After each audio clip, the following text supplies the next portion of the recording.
Thank you, everyone, for joining. My name is Michael Torrance. I'm Chief Sustainability Officer at BMO. And as per the introduction, we're going to be talking about the roadmap to scaling carbon capture. And I think our last session was actually a really helpful introduction of that we'll talk about as a real-world example of how that's happening.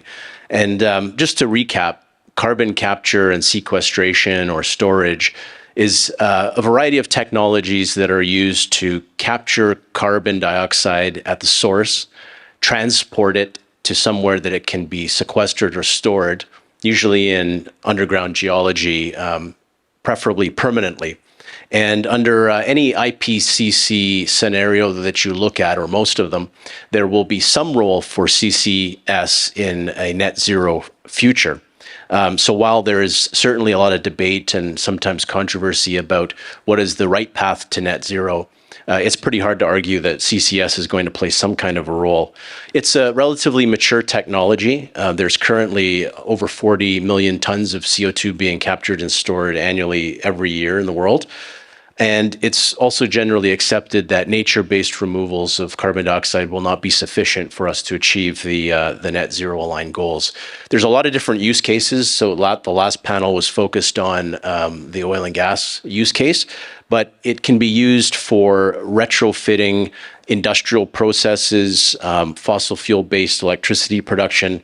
As was alluded to, it can be used for hard-to-abate sectors, where the quantity of production is going to need to be maintained or grow over the years, like cement, for example, and it's very hard to reduce those emissions, so capturing and storing them is a viable alternative. The growth of a hydrogen economy will likely also drive the use of CCS because there's a blue hydrogen that can be produced using natural gas, and you can use CCS to capture and store those emissions. And then there's also an interesting use case around direct air capture of CO2, which is also an emerging technology that many feel is going to be very critical for a net zero future, where you can actually reverse emissions that have been made by capturing and then storing those. We've, of course, talked about the oil and gas sector and the use of that in Canada is going to be a major part of our discussion today. One of the IEA papers that came out in the last couple of years around 1.5 degree scenarios in oil and gas does show or conclude that there will be at least 24 million barrels per day of oil being produced, 920 billion cubic meters of natural gas, half of which will actually be used for hydrogen production in a net zero 2050 world. So one of the key drivers of decarbonization of the world will be to reduce operational emissions of oil and gas. And as we've heard in the previous panel, Canada is a world leader in terms of adopting or attempting to implement approaches to do just that. And by most estimates, operational emissions of oil and gas will have to decrease by about 60% by 2030 globally, and of course, even more than that by 2050 to achieve these goals. So very important topic, and from our bank's perspective, it's an important topic of discussion on energy transition with our clients, and also increasingly something that we analyze through work we do around financed emissions and trying to understand the decarbonization pathways of our economy. So with that introduction, I'm going to actually start to ask questions to the real experts on this topic. And we've got a great panel who actually approach the topic from different perspectives, which I think will be very interesting. We have Olivier Dufresne, who is CEO and co-founder of Exterra Carbon Solutions, Inc. And we have Kendall Dilling, who's president of the Pathways Alliance, and Doug Ford, who is senior vice president, national, Indigenous, and stakeholder engagement for Earth and Environment at WSP. So I'll ask them to introduce themselves a little bit more as we go through the questions, but we'll get right into the questions, and I'll start with you, Kendall. The Pathways Alliance, we heard from the last panel, is an important part of the Canadian energy sector's plans for decarbonization, and it's a real-world example of a CCUS project that would have an enormous impact on Canada's emission profile if and when it's implemented. Can you describe more about your role, about Pathways Alliance, and what CCS in the oil sands will look like? Absolutely. Thank you, Michael. Good afternoon. Bonjour à tous. It's really a pleasure to be here with you today. These are incredibly important conversations we're having. between John on the previous panel and your excellent introductory comments, I feel like it's really been teed up in terms of, what CCS is and why it's important. As was mentioned, it's, kind of at least in the near term, phase one, call it, the anchor technology for what we're proposing to do in the oil sands on our ambitious journey to 2050 and to eliminate all greenhouse gas emissions from the production of our product. And I agree 100% with what you said in terms of, I appreciate there's differing views out there on CCS and its role in the overall energy transition, whether it's a big role or a small role, but it has a role. I mean, there are a lot of hard to abate sectors. And it's not just oil and gas, like you mentioned, steel, fertilizer, power generation, cement. There's lots of hard to abate sectors that, at least today, despite all the willingness to and desire to decarbonize, they actually just don't have the tools in the toolkit to do it. And so CCS becomes a really important tool. For those who don't know what CCS is, in about 30 seconds, I mean, it's really simple, right? When you combust hydrocarbons, you produce CO2, and that, of course, goes into the atmosphere and contributes to the climate challenge we're facing. We just capture that, don't let it go into the atmosphere, and do something else with it. In the case of Pathways, it's geologic storage. Oliver's going to talk about some other interesting things you can do with it. There are other utilization cases over time that are quite interesting. But for the most part, at least at massive scale, it's kind of geologically driven, and you need to be proximate to the right geology. And we are super fortunate in Western Canada to sit on what is arguably close to, if not the best, CO2 storage geology on the planet. And this is, really deep, really secure, great porosity, permeability, all the attributes you would want for permanent, long-term, safe storage of CO2. And it's massive. I will be the first to admit CCS is a bridging technology. It's not a forever solution. It buys you time while you figure out how to not produce the CO2 in the first place. And we're working on a whole bunch of other technologies to eventually get there. But in the meantime, and it's not a short time, right? Like in Alberta, if every CO2 capture project on the books plus a bunch of blue hydrogen went ahead, we could store the CO2 associated with that for 300 years. It is a big, big resource, and it's a huge competitive advantage in the transition discussion for Canada. When you implement and build a CCS network, a couple of really good things happen. One, obviously, you decarbonize those heavy industries today that are such a critical part of the economy, and buy them time to figure out other ways to not produce the CO2 in their operations. You also attract other industry, right? Because there's other hard to abate industries all around the world who have their own net zero ambitions, and they need to co-locate with CCS. And we're already seeing that in the Alberta context with the petrochemical sector, recent massive expansion plans from Dow and liquid products that, frankly, we had been losing to other lower cost jurisdictions around the world for the last decade. Now those petchem investments are coming back to Canada because they need access to the CCS. And so there's a huge opportunity there.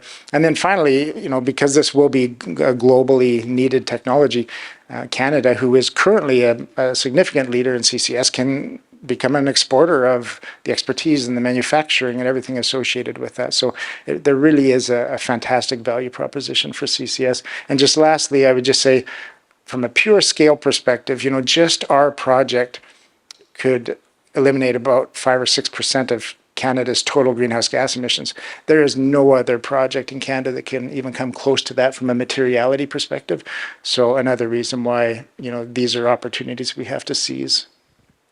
Thanks for that, Kendall. And with all of that, there are certainly people who have criticisms of the technology or its use in this context. So I'd like to address that head on with you.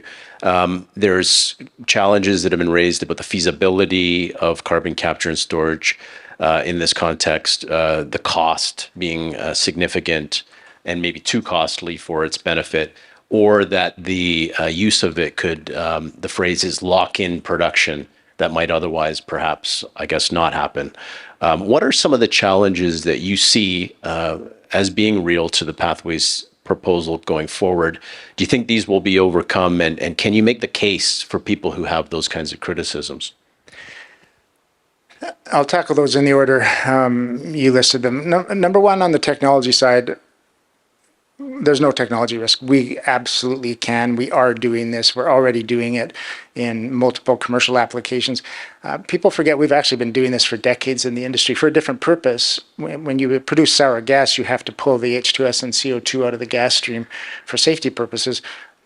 We are literally global experts in carbon capture, and our whole business is based on drilling and picking stuff up from the underground and putting it back in. And in fact, we put things back in all the time, liquids and gases and waste streams. So honestly, we see absolutely no technology risk. That's the easy one to answer. Cost is valid. This is expensive, especially as you go after lower and lower concentration CO2 streams. It requires big vessels, and even though it's very well proven, tried and true technology, it is big and it's expensive. The reason I'm an optimist, though, is you think about, and you mentioned direct air capture, you think about globally all the work that's going on from an R&D perspective around the world. If you know anything about innovation, if you're going to bet on doing using current technology better versus a total novel breakthrough, bet on doing current technology better every time. And we've been doing amine-based capture. It works really well. And now that this is becoming this big global phenomenon, there are so many people and resources being directed towards improving the cost curve on carbon capture around the world. It is incredibly reasonable to expect significant changes to the cost curve as we deploy this technology at scale. And so, yes, it's expensive today, but again, what's the alternative, right? If the alternative is waiting for 15 or 20 years until you get the breakthrough, then all you've done is contributed more emissions in the meantime. And the last point on locking in, and you started with this, even in the most aggressive IPCC net zero scenarios, there's still substantial demand for hydrocarbons in 2050. And everyone's got their own crystal ball, but the absolute fastest path to reduce emissions has to be to decarbonize current forms of energy in parallel with bringing on alternatives. And so for me, there's just a very compelling case that we have to do this. One of the interesting things you said is just about the expertise, that this is something that you do in different contexts and have done for decades. And, that could be a competitive advantage. And Doug, it's really an engineering skill set. And with WSP, you've got real line of sight to how this kind of infrastructure is being built in Canada. To what extent do you see CCS and storage projects being designed and developed? How nascent is this? Is it happening? Are there plans underway? And do you think that this is going to accelerate in the not too distant future and achieve the kind of scale we would need to achieve our climate goals? Sure. For most of my career, certainly in the past 20, 25 years, I was the founder and president and CEO of a company called Communica Public Affairs, and we were a regulatory, Indigenous, and stakeholder engagement firm, Stakeholder Information Management. And then on March 15th of this year, along came a company named WSP and acquired 100% of Communica. And so for the last 2.5 months, I've been drinking from a fire hose as I absorb the differences between a 50-person company named Communica and this magnificent company of WSP, which is 75,000 people. And so the shock and awe of the last 2.5 months is really apparent. And I want to thank you for welcoming me to Montreal, and my apologies for being unilingual. I wish I had a second language. I wish it was French, and thank you for your indulgence on that part. So I look at it from a different perspective. I look at it from, what are the communities thinking about carbon capture and how real they are? And I also look at it from a pragmatic approach. We sit here in June of 2024. 2030 is not far away. And there is an enormous amount of work, Kendall's alluded to it, a tremendous amount of work being done, great work being done by the Pathways Alliance, but it's being done by other companies and other coalitions as well. But that work is in the formative stages. Some have proceeded into regulatory applications, but many are looking for the finalization of the commercial terms that allow them to make a final investment decision and put steel in the ground. And I'm usually the bluebird of happiness. As an entrepreneur, I look for optimism. I look for the opportunities to see things move forward in a constructive manner, in a sustainable manner. But there's a side of me right now that is looking forward and saying, can we actually do and scale out these projects in the manner that's required? And they are absolutely required in the time frame before us. And so there's a nagging little doubt in the back of my mind as I take a look at that. The clock is going tick-tock, tick-tock, tick-tock, tick-tock. Tomorrow is another day. July is another month, and 2025 beckons around the corner. So we're going to have some major policy decisions made by the federal, provincial governments in line with the interests and aspirations of the proponents, in line with the interests and aspirations of our Indigenous communities and our public stakeholders to actually see these things move forward. So is it possible? Is a lot of great work being done? Without question. Are the communities interested and willing to work with proponents on development? Quite possibly. There needs to be a lot of work to be done yet. And so I would caution everybody that the opportunity is immense. The requirements are even more. The time is fleeting, and we had damn well better move things forward more expeditiously than we are, or we're going to miss an opportunity. The pathways, I think between now and 2030, $16.5 billion thereabouts. That's magnified on top of everything else. We're not talking about tens of billions. We're probably talking about over $100 billion of infrastructure development over the next 5, 6, 7 years, if done right. In order to progress them, we have to get to a point where companies understand what the risks are prepared to invest and take those risks, and put steel into the ground.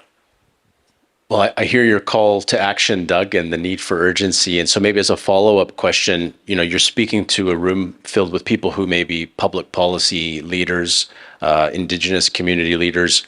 What areas of focus would you suggest to them, whether it be certain sectors that have the most potential for CCS, or what to focus on in terms of overcoming specific barriers and challenges to these projects? Well, certainly Kendall has raised the obviously conventional, unconventional oil and gas. We're looking at cement. We're looking at power generation. The opportunities for carbon capture are broad and substantial. From a community standpoint, particularly from an Indigenous community standpoint, carbon capture has been around. There's been examples of development that have been going on for a number of decades, but really, at its core, it's new.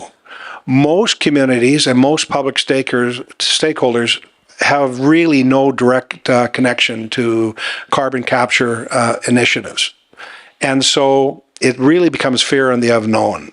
And I think we have to embrace the fact that there is a information gap that needs to be filled to, first of all, to allow communities to assess their interests and their aspirations. First of all, every community will want to make sure that they understand what the environmental impacts are to water, to local ecosystems, and to long-term sequestration. Secondly, they'll want to understand what their role in this process is, because many communities, and the Pathways Alliance is leading in many of these discussions, but their core group of companies have been active in building capacity of communities for a very long time. But communities are now, when we talk about economic and social reconciliation with our Indigenous communities, what are we really talking about?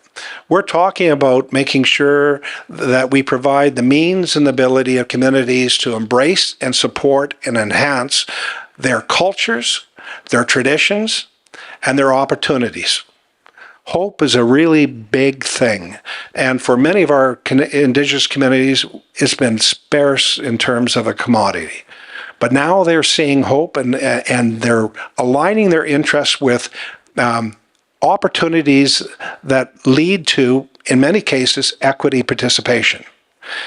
Because communities will increasingly be asking that very basic question: how do we participate?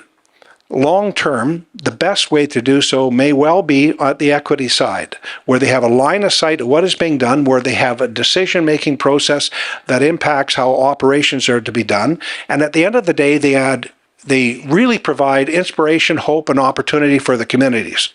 And when you do that, when you really open that door up for a new future, that leads to the economic and social reconciliation that we all dearly require, and the communities are ready to embrace. Olivier, innovation is a really important area around sustainability and the transition to a lower carbon economy. BMO does a podcast called Sustainability Leaders, and it's one of the opportunities I have to really learn about some of the amazing things happening, and then bring some heightened public awareness, I think, to combat some of the hopelessness, frankly, around the scale of the challenge that we face on this topic. So you're an innovator, you're a leader, and Exterra is looking at ways to tackle this problem that haven't been done before.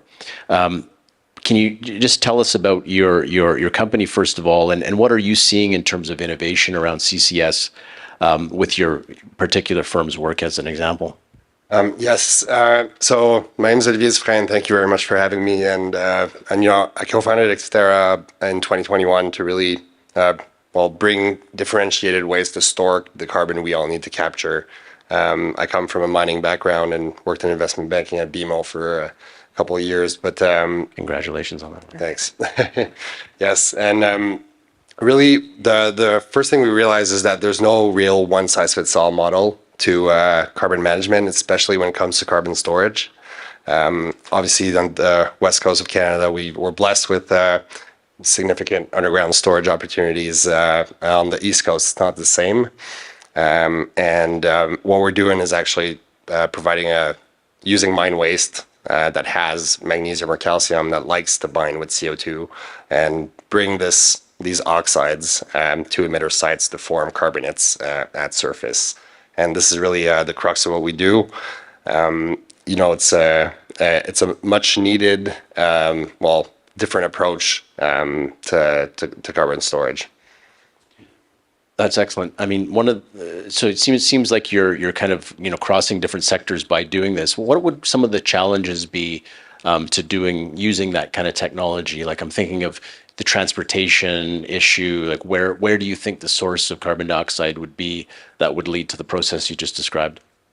So we actually, this is often feedback that we've gotten where how come you're not going with underground storage and doing this at surface? And we've actually conducted a pretty deep study to understand where the emission sources are globally and how close they are to potential, suitable underground storage sites, and realize that over 50% of industrial CO2 emissions, mostly hard to abate emissions, actually fall outside of traditional underground storage sites. So certainly long pipelines can mitigate that challenge. However, building these can be challenging, especially in terms of social acceptance. The human capital needed is not necessarily always there. So we basically doing bulk material transport is something Canada's really good at. Oil and sands, something Canada's really good at. Mining is also something we're really good at. And transporting bulk material, whether it's oxides to emitters or cement from a cement plant to different construction sites, is something we do every single day.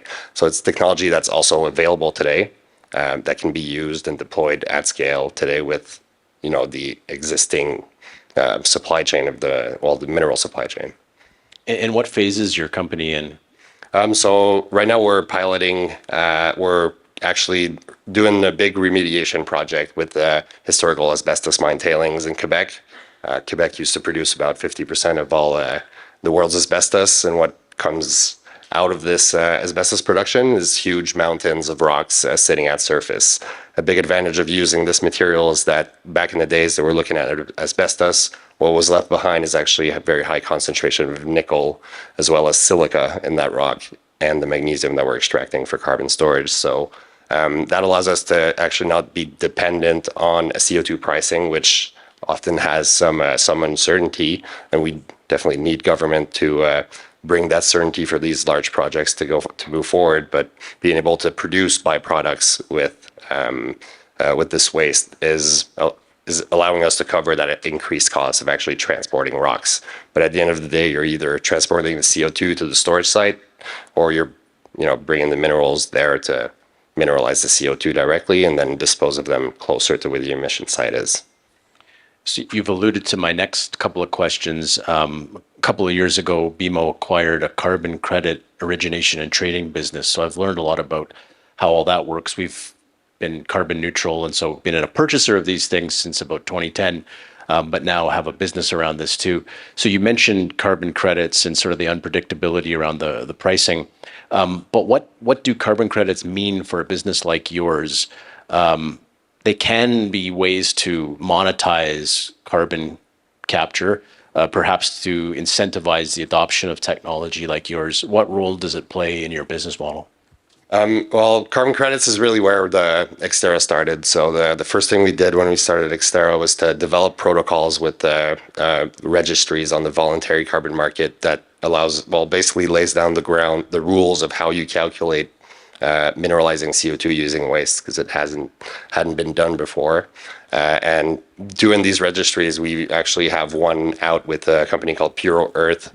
There's bigger standards. Vera does this methodology is coming out for public commenting period this summer, as well as another company, Isometric. The reason why we developed these protocols, we didn't need to develop 3 of them, but we believe that having a standard way to measure these on the voluntary market is what's going to allow us to bridge into the compliance market and be able to generate carbon credits from our emissions that are already taxed. Because at the end of the day, if we're taking CO2 from an emitter that's being taxed, the government needs to recognize that storing CO2 making a rock with CO2 is a way to permanently store it and basically allow the emitter to reduce its tax burden. On the voluntary carbon market side, we're working with, waste biomethanization plant right now. This is emissions that aren't taxed. So we're able to generate carbon credits on the voluntary market and sell those to buyers that want to purchase high quality carbon credits to offset their emissions. A big advantage of making rocks at surface is the carbon storage actually very tangible. So it helps with transparency and helps increase the quality of the carbon credits that we can generate. How important is that to the economics of your business? And maybe I'll ask you that first, but I'll have a follow-up. Yes. So the reason we started with asbestos mine tailings is because there's a lot of co-benefits from it. 2 byproducts, silica that we use to replace about 20% of cement and concrete, as well as nickel.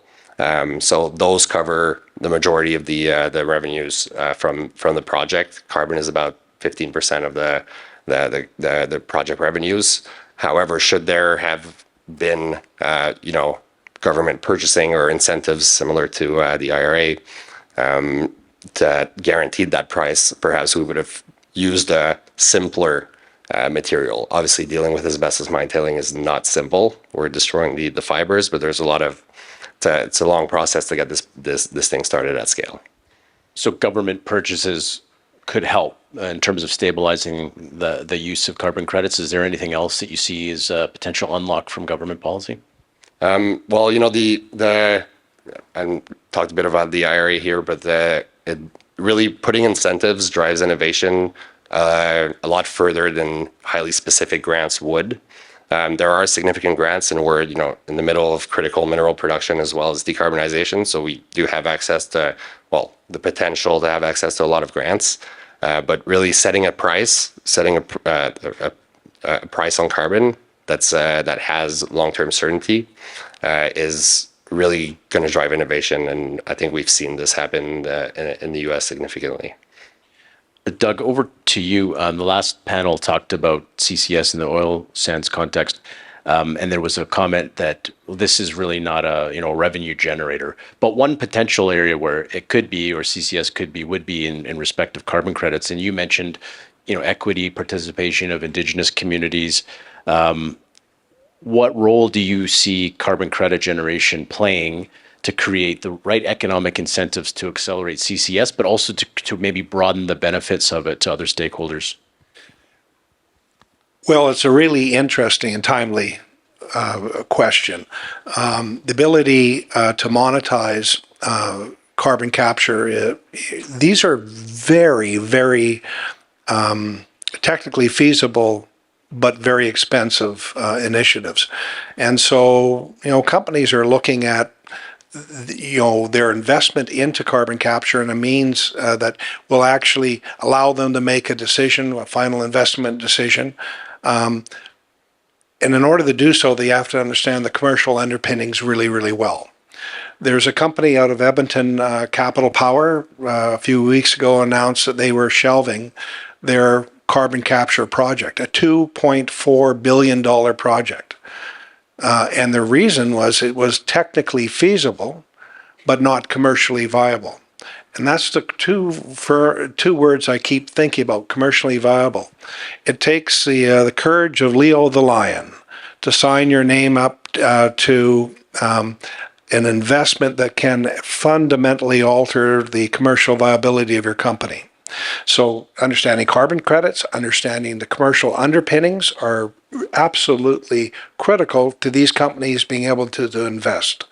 And they're willing to invest. There's no question that you can see right across, not just the oil and gas industry, but the cement industry and power generation and countless other areas want to do this. But in order to do it, they have to fundamentally understand the underpinnings, and those that's as simple as it gets, but as complicated as it actually is. Thanks, Doug, for that. And do you see a need for carbon markets to evolve before these kinds of opportunities can be adopted, or how feasible do you see these serving as incentives, particularly again with this lens in terms of Indigenous community participation? So once again, lots of things have to happen in order for this technology to mature and become the vision that the Pathways and other people would like to see it become. I would regurgitate right back to this is June of 2024. We need to get commercial certainty. We need to engage really effectively our Indigenous communities. There's not a major initiative in Canada that can be brought to commercial certainty without a real hard push to make sure that our Indigenous communities are first and foremost brought to the table, part of the process, and part of the economic benefits that are associated with those initiatives. And then we have carbon capture credits, and then we have carbon markets. Lots of things need to mature and develop, and we're now an hour later from my initial discussion, and that clock keeps kicking. So I think that the challenge is that lots of things have to be done to bring forward this amazing opportunity. Time is of the essence. Kendall, we have at BMO this carbon markets analyst. Her name's Rachel Walsh. She's very, very smart, and she had to explain very slowly to me all of the challenges around carbon markets and CCS in particular. But I think I got it. Is that Alberta has a regulated market for carbon credits. If you introduce a very large carbon capture project, you could generate many, many, many credits that could actually, materially affect the functionality of that market. And I don't often hear, frankly, carbon credit generation or kind of carbon markets being, one of the major focal points of the Pathways lines. But what are your thoughts about what role it may play or some of these challenges, and how should Canada think about that? Yeah, so when it comes to the economics of these projects, carbon credits are super important because we've got lots of instruments in place. Well, hopefully by the end of this week or very soon, we'll have Bill C-59 passed with the ITCs finally across the finish line. Really good support on the capital side. and there's additional provincial programs in various provinces as well. So I think we've done well on capital support, but these are expensive projects to operate too. Your ongoing operating costs are very significant, and so that's where you would point towards the carbon markets as your revenue to support your operating costs. The trick of it is, to your point, I mean, right now Alberta is kind of a captive market. We don't even have a pan-Canadian market, let alone access to international markets. And so when it's that small, if the oil sands producers, who are currently the biggest buyers of credits, implement CCS and become the biggest sellers of credits, we know what supply demand would do, and your price would collapse. And when we compare to the U.S., and Olivier mentioned the IRA is beautiful for its simplicity, right? Every time you inject, you get your $85. No questions, no issues, no complications, no market risk. In Canada, if you stack up all the different instruments, including the carbon markets, you can make an argument that there's, an equivalent pool of resources there to support these projects. But as a developer, you have to then go through and risk all those elements. I have to say, okay, I know what my tier credits would be, valued at today, but I don't know what they're valued at in the future. It's a market. It's uncertain by its nature. I know I can count on an ITC up to 2030, but then it's going to drop in half. Well, what if my regulatory approval takes me an extra year that I can't control, and half my project costs drop off beyond 2030, and I lose half of that capital support?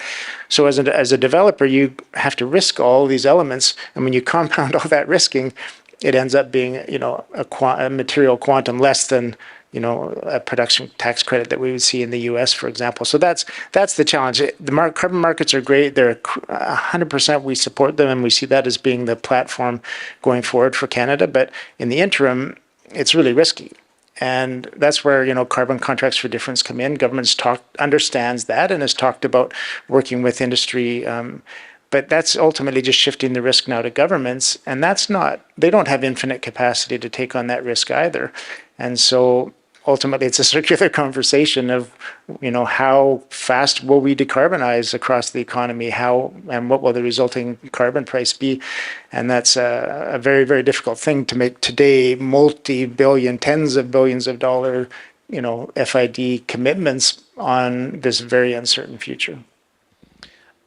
And a number of times the U.S. Inflation Reduction Act has been mentioned already. So maybe I'll just go through each of you in turn to just talk about what is it that you like about that legislation. And just for background, the U.S. Inflation Reduction Act was a very, very large bill passed in the U.S.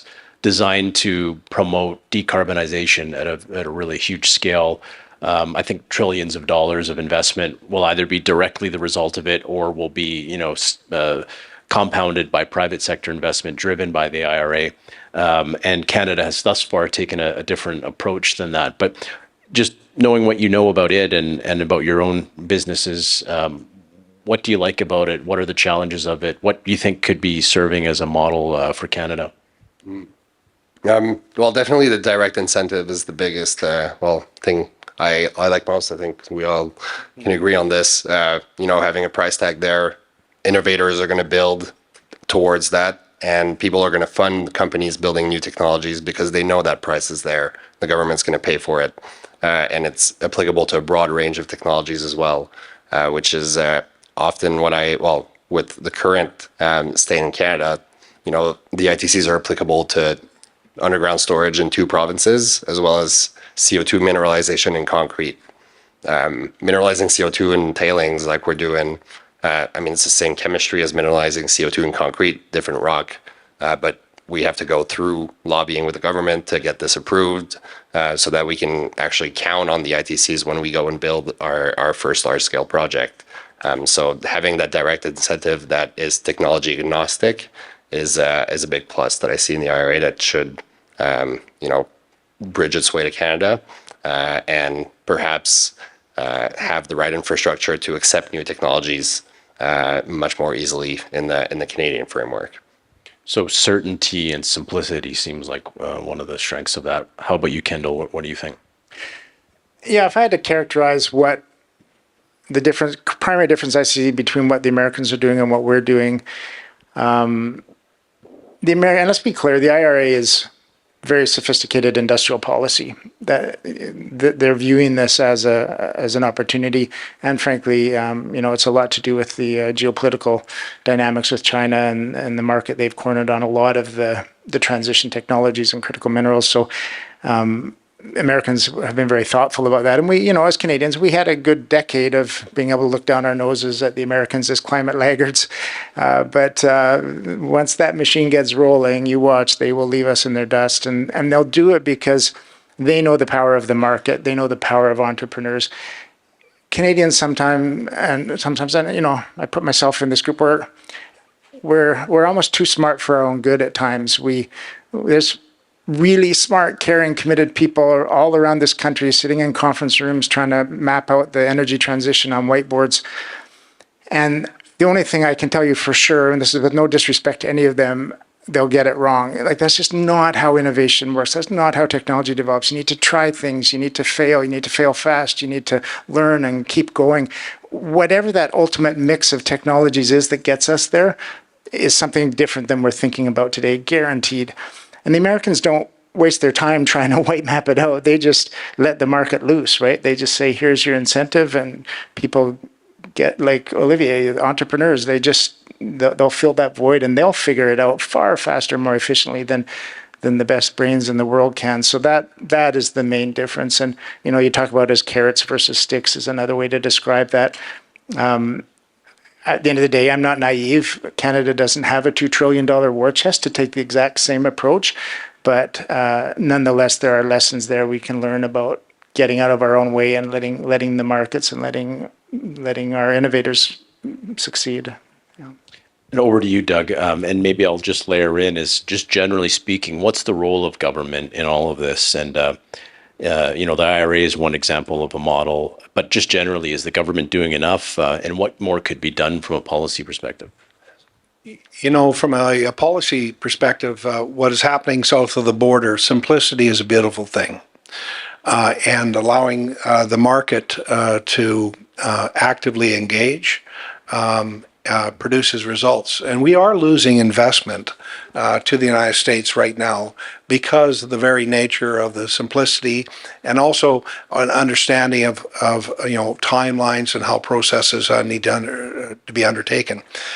I worry that we may see, carbon capture is an absolutely indispensable and vital component of Canada's obligations on climate change and emission reduction.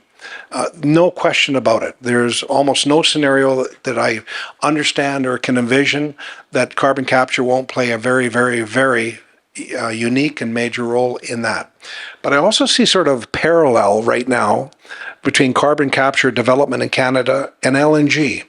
And the parallel is, in 2016, we had at least 3 major world-class facilities being planned for the west coast of British Columbia: Exxon Imperial, CNOOC, LNG Canada, and a multitude of others. And the U.S. had none. If you fast forward 8 years, we are very, very, very close to seeing a world-class, first-rate facility, LNG Canada, developed in Kitimat, British Columbia. The U.S., in that same period of time, has 7 such facilities now in production, 17 on the board, and in 8 years, the U.S. went from nothing to the #1 exporter of LNG in the world. And I say that is the power of the marketplace. That is power of predictability on regulatory side. That's power of governments and policy and industry working together. And that is demonstrable success for the United States. I want to make sure that same opportunity exists for carbon capture in Canada. I want to make sure that we don't turn into a country in which big ideas come to die, that we can actually move significant, complex, sometimes controversial infrastructure forward in a manner that meets society as a broad interests and aspirations, very specific on the Indigenous side. And that's what sort of keeps me awake at night. And then I get up next day, put a smile on, and be optimistic and move forward. Thanks, Doug. So maybe just I'll just sort of wrap up with just a few thoughts. From what I hear, Canada has a real potential to be a world leader in the topic of CCS. We've got some amazing expertise that actually comes from traditional industry that we could apply to this technology. We have to move at pace. We're running out of time to do this in a way that's going to meet our climate goals. Innovation is critical, but we can't get in our own way in terms of our own policy approaches. And I think we can learn from policy approaches that are simple, market-based, and leveraging the real desire and appetite that there is amongst all stakeholders to see this happen. So I'll thank our guests, and we'll give a round of applause for Olivier, Kendall, and Doug.